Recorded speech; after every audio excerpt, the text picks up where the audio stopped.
Casey is Raw again, and today we are going to look at my N64 box collection. So, let's go ahead and start with the first thing that's not shown right here is my N64 gray controller box. I'm thinking what I'm going to do is make room, push it in so I can have this displayed a little bit better. Kind of like how the other system games are pushed in. I put some little knickknacks, little shows off something cool. So I think push that in, it'd be cool. But the problem behind here is that I got a bunch of HD DVDs behind here. So that's not going to be doing that today. So I'm thinking I'll probably do that in the future. But so put this back over here for right now. And let's start off. Actually, let's start off with my only box import N64 game. This is from Japan. It's a golfing game. And apparently they sold it for $29.99, and this was a rental because it says previous viewed. Trying to see if there says how much it was. It used has a dollar sign. So yeah, you can see right there it's a golfing game if you can see that. And you're like, why do you have that in the collection? You're not going to be able to play that on your N64. By having this hyper convert. It's a region converter that I hadn't opened it yet. But this is from Hyperkin, and you could use this converter to allows you play different region games on your N64. So, and I do with this one, and I think I have a couple other loose Japanese N64 games. This is not all my N64 games. Right here is a bunch of loose N64 games with stacks behind it, and then up on top of the shelf is a case that has a bunch of N64 games too. So let's move on. This is my copy of Legend of Zelda, the Ocarina of Time. The box is not in greatest shape, and the protector box is actually a lot bigger than I had for that. It was actually for Atari game, but I wanted to protect this as much as I can, especially how much it's already kind of been damaged. Alright, this is during the time when everyone was moving on from RF cables to the AV cables. So I can understand why they had this. Is the NF adapter. You put this adapter into your N64, and you could use the same cables from your NES and from your Super Nintendo. So I can understand this being there during that time frame, but when Dreamcast came out and they had their box version of it, to me, I thought AV cables was the norm, and RF, no one used RF cables. So I thought that was stupid for Dreamcast. So, but I was lucky to come across that box. I believe I picked that box up at my local game store in Oklahoma. I can show you these games in the cases. I'll show you them. This one is Perfect Dark. This was one of my wife's favorite games. Perfect Dark. I believe it just, it was going to be another Bond game until they changed it. Here's Diddy Kong Racing. And I actually got these. I think if you bought a game, you would, at the local game store, you would get these cases for free. So I definitely hopped on that. And I'm happy because it makes it a little cooler. This is Excitebike 64. This one is Vigilante 8. And then, two of these are real games I got in the collection. One is, in its loose case, is my Banjo Kazooie. I used to hate these freaking cases when I was younger.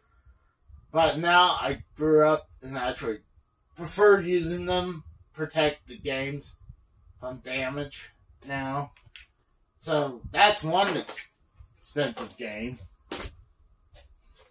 I got lucky with this game, especially with the prices now, is Conker's Bad Fur Day. I remember making a trade at the Nazareth Exchange. When the 8-bit Mario amiibo came out, it was very rare that it came by, and I bought two of them. I kept one and sold the other. I traded the other, but it was not only that, it was, I believe it was my Donkey Kong. No, not my Donkey Kong. It was my Darkwing Duck for my NES. And, was it Ice Climbers or Wrecking Crew? I think it was Wrecking Crew that I traded in, a loose copy version. And actually, I was pretty sure my Darkwing Duck wasn't working properly, and I told them straight up, say, hey, the only reason I brought it is to get it work, see if I can get them clean it and see to get it working, but they put in their Hyperkin Retron 5 and it worked. So I was like, okay, then no. So with the Amiibo, 8-bit Mario Amiibo, plus Darkwing Duck on the NES, plus Wrecking Crew, I got Conker's Bad Fur Day. And this was just hovering around $100 at that time frame.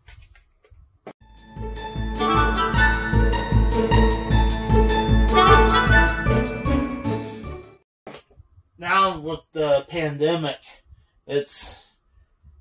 I believe it's way up there now. This is actually fake. This is Clayfire Sculptor Cut. They labeled it as fake, as reproduction. I was kind of hoping it was real because the back looked right and the label's trashed. So I was kind of hoping they hadn't got to N64 games just yet. I know they did Nintendo Advance Game Boy Advance games, DS games, NES games, and Super Nintendo games, and I was hoping they didn't get to N64 just yet, but they did. This is a reproduction.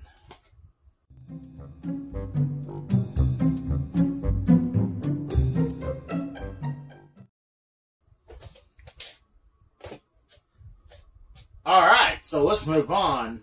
I believe I bought this recently. I gotta put a protector on it. But, this is GoldenEye. I'm gonna get a lot of hate for this one, but I prefer the other Bond games that came out later that was on the GameCube, that was on the Xbox original. I wasn't really a big fan of GoldenEye, and the biggest reason is the controls on it. I did not like it. But here's one thing, I always love to show this off, because once you see this, you can't unsee it. You see how his mouth right there, and where he has the gun, it looks like he has one giant lip, because the crease, his finger, I guess the crease, wherever the space, and his lip, it looks like he has one giant lip. So, it's kind of hard not to see that anymore.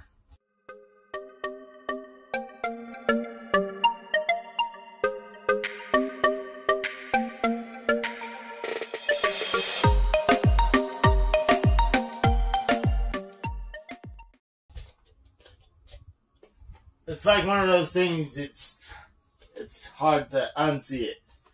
This is Wcw Mayhem. This is a horrible game. I don't suggest play this version of WCW. Okay, this was my first wrestling game I ever played. This is at the time when I was starting to get into wrestling. It was during the Attitude Era, and this was my first wrestling game, WWF Warzone, and I cherish this, even though it's not really a good game.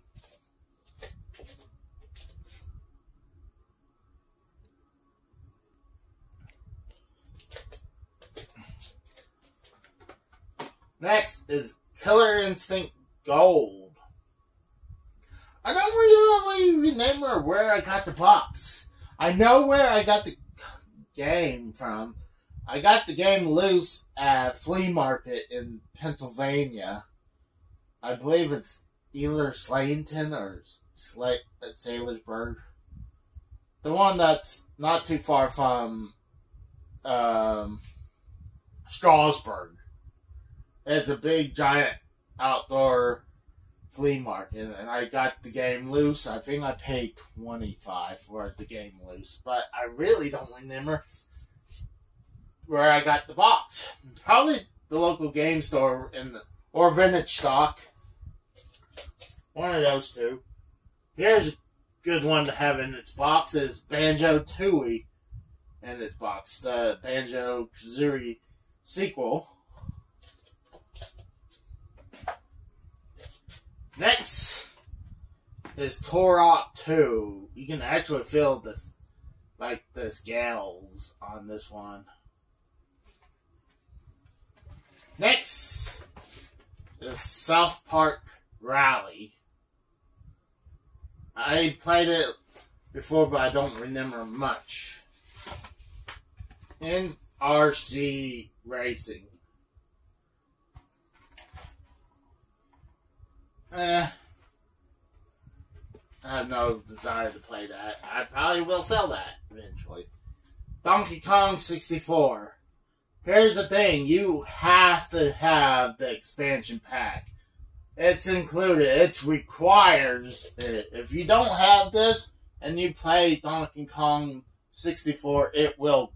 There's a game-ending bug. The only way to get past it is the expansion pack. Bust a Move 2, the arcade edition. Trying to close the box in.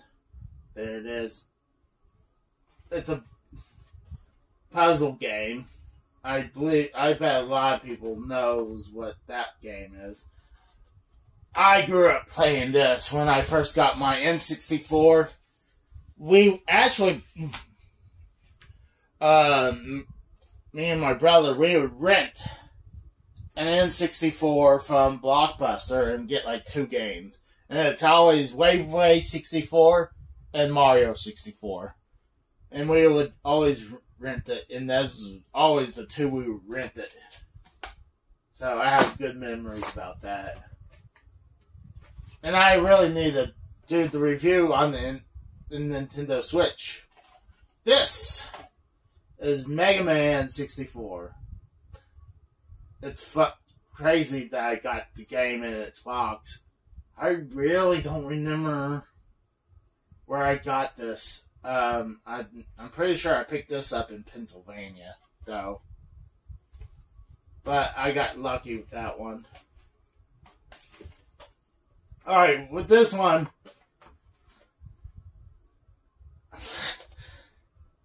mind you, at the time, I believed everything what my brother said, my older brother.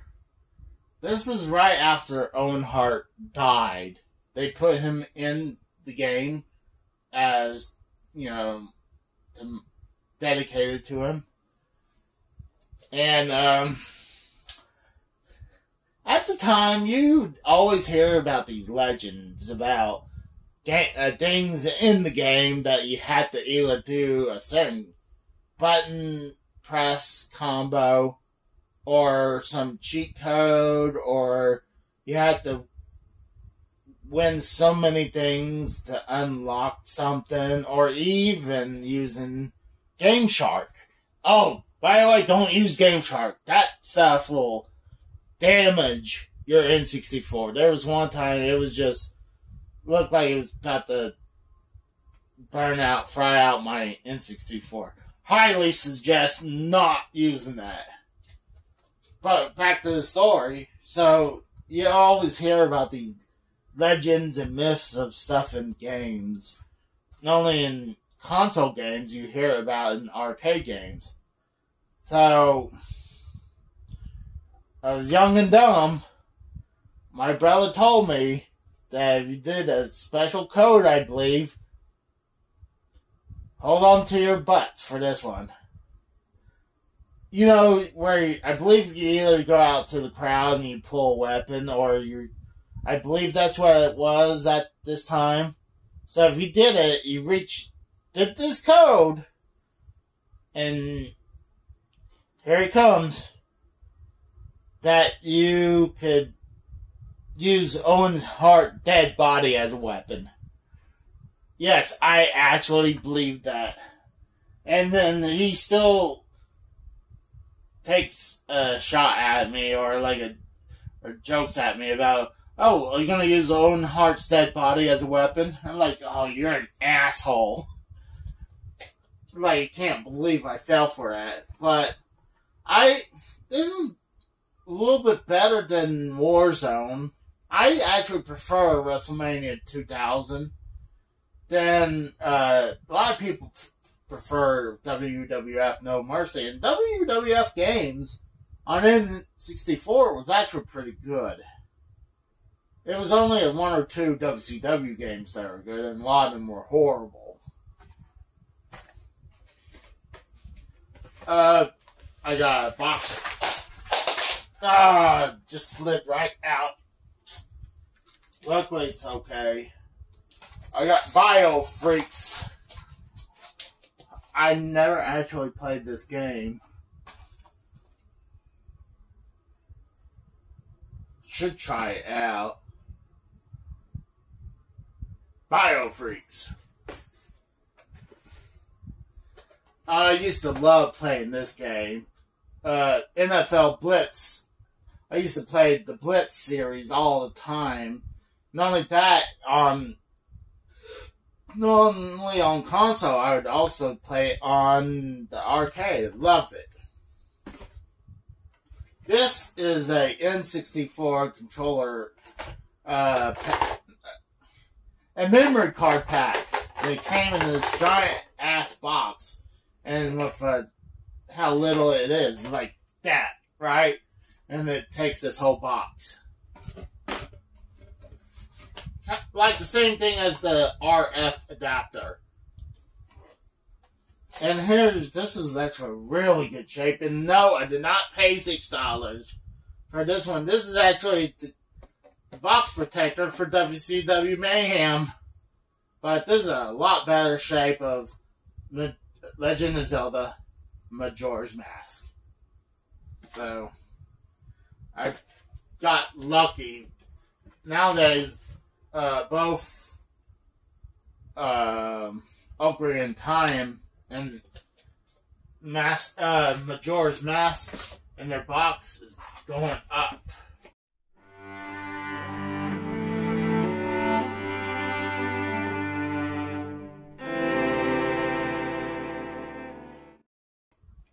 moving these over. Actually, let me show you. I already showed you guys.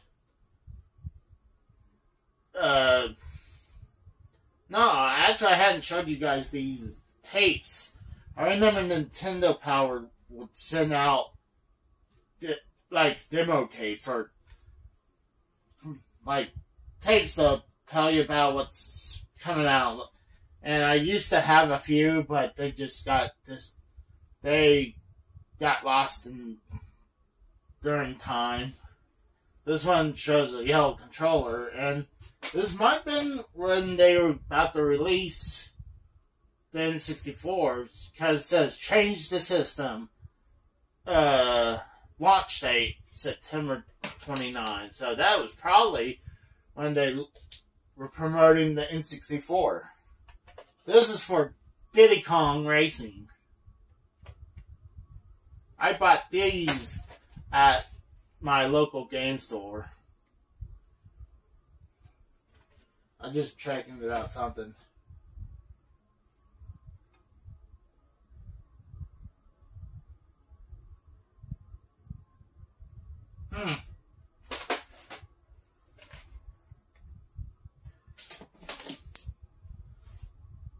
Okay, sorry, I was looking at something. This one is Star Fox 64 right here. But if you look around, it really doesn't say anything. I mean, it talks about the Rumble Pack. And then, well, I guess right here it says launch date, June 30th, 1997. So, yeah, it promotes Star Fox 64. And this is actually a Super Nintendo game promotion box. VHS promoting Donkey Kong Country. I remember getting something like this in the mail. I believe I had this, not this particular one but I had one just like that one in the collection. I mean, when I was younger. So I'm going to go ahead and put these back.